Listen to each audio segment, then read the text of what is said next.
Men are from Mars, women are from Venus, and though we may share a planet and many other similarities, our bodies function in some majorly different ways. In this video, we'll take a look at some of those differences unique to women. Women between the ages of 12 and 50 years old undergo a monthly cycle in which their uterus prepares for pregnancy.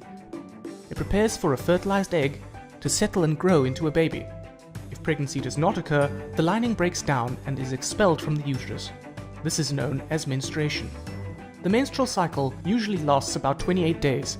During this period, women undergo drastic hormonal fluctuations as well as physical discomforts such as abdominal cramps, headaches, backaches, and general nausea. This has led to it being colloquially referred to as the curse. The first stage of the cycle is menstruation and occurs if the egg has not been fertilized. This lasts between 3 to 7 days and is more commonly known as a period. Because the egg has not been fertilized, the uterus lining, called the endometrium, is not needed, and hence it breaks down and is lost through the vaginal canal with some blood. The next stage is known as ovulation, and is when the woman is most fertile. After menstruation, the lining of the uterus thickens up again in preparation for a fertilized egg, and inside the ovary, a follicle develops. At about 14 days into the cycle, an egg is released from the follicle in the ovaries, and fertilization could take place. If the egg is fertilized and embeds itself in the thick uterine lining, the lining is not shed, and thus menstruation does not occur, and the woman becomes pregnant. If it doesn't manage to embed, then the lining will break down and menstruation will occur and the cycle is repeated.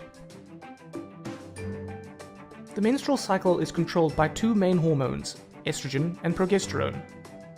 We met these hormones in this video.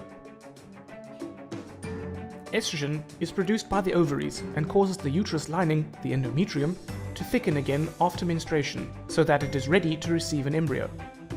Progesterone is produced by the empty follicle in the ovary. See how it is produced after the egg has been released and then drops off if the egg does not embed in the uterus or if the egg is unfertilized. But if the egg is fertilized and embeds, then progesterone levels stay high for the first 6.5 months of pregnancy. The follicle continues to produce it and a placenta is formed. So estrogen builds up the uterus lining and progesterone maintains it during the second half of the menstrual cycle.